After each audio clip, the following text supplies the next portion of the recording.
When we talk about the Swedish royal family, what usually comes to mind are magnificent balls, grand ceremonies, and of course, images of perfect family life.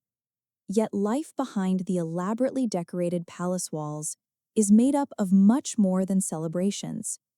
It is daily work, duty to the country, and complex but fascinating decisions that allow the monarchy to remain relevant even in the 21st century.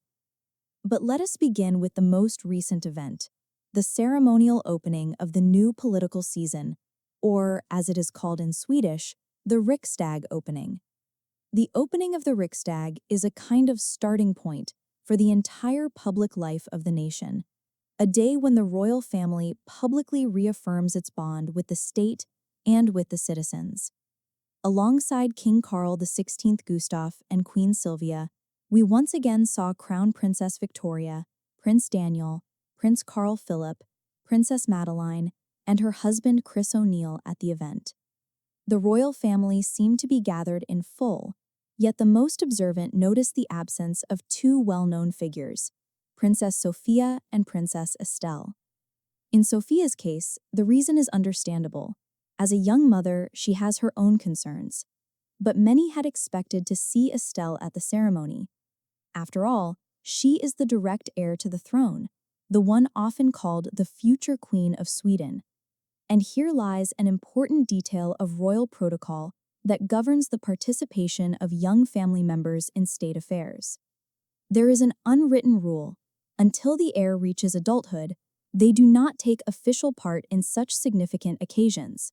For Estelle, that moment will only come when she turns 18, when she delivers her first ceremonial speech, the speech of coming of age. Only then will the doors to the world of big politics truly open for her. This rule is not new, by the way. Back in 1995, when Crown Princess Victoria had just reached adulthood, she was welcomed into the Riksdag with special warmth.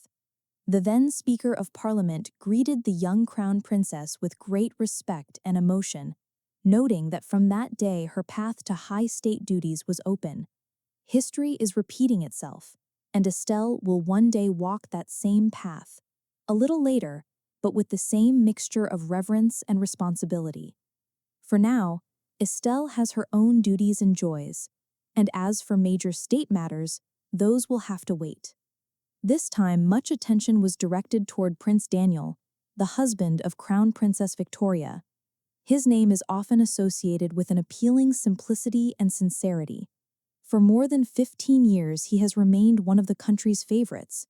But even he cannot always manage his time as he might wish. Next week, Prince Daniel will celebrate his birthday, a significant age, 52 years. Normally, that would be an occasion for family photographs, warm congratulations, and a cozy evening with loved ones. Yet royal duty dictates its own rules. Despite the celebration, the prince will travel on an official engagement to Linköping with his project, the Prince Daniel Fellowship, where he will support young people and share his personal experience in entrepreneurship. Such a birthday is another reminder that life as a monarch is not always filled with glitter. Service comes before the personal. It is also worth highlighting the role of the king. He remains something like the conductor of the orchestra called the royal family. It is his office that sets the official schedule, and sometimes even a birthday is not a reason for exceptions. Perhaps that is the very secret of the monarchy's longevity, when the personal always yields to the public. And if we speak of service, one cannot overlook a remarkable moment that has just taken place in the shared history of two monarchies, Sweden and Norway. Crown Princess Victoria and Norwegian Crown Prince Haakon jointly inaugurated the world's very first Swedish-Norwegian police station on the border between the two countries. Such cooperation is a rare phenomenon in international practice. It was Victoria and Haakon who were given the honor of launching this new era of collaboration, once again showing that the modern royal family are true professionals, not simply heirs to a beautiful tradition. Against this backdrop, their personal support for each other seems especially touching.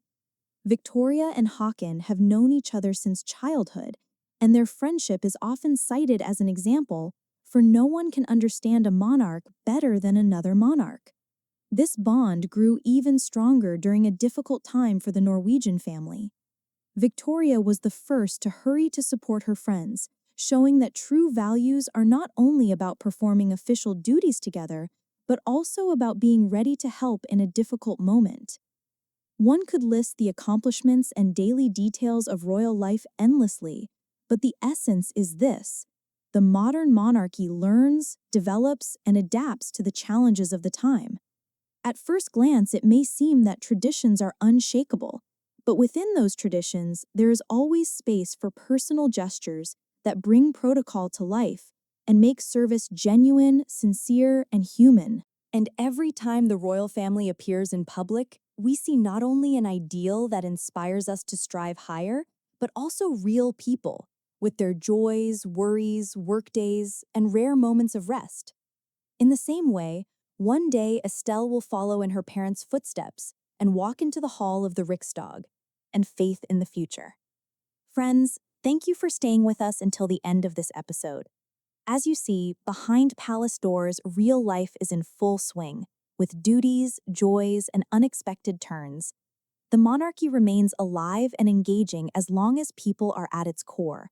We will certainly continue to follow new events and share them with you. And now a question. What do you think? Will the Swedish royal family change once Princess Estelle begins her first official duties? Will she become the nation's new favorite, as Victoria once did? Share your thoughts in the comments. Your opinion is always important.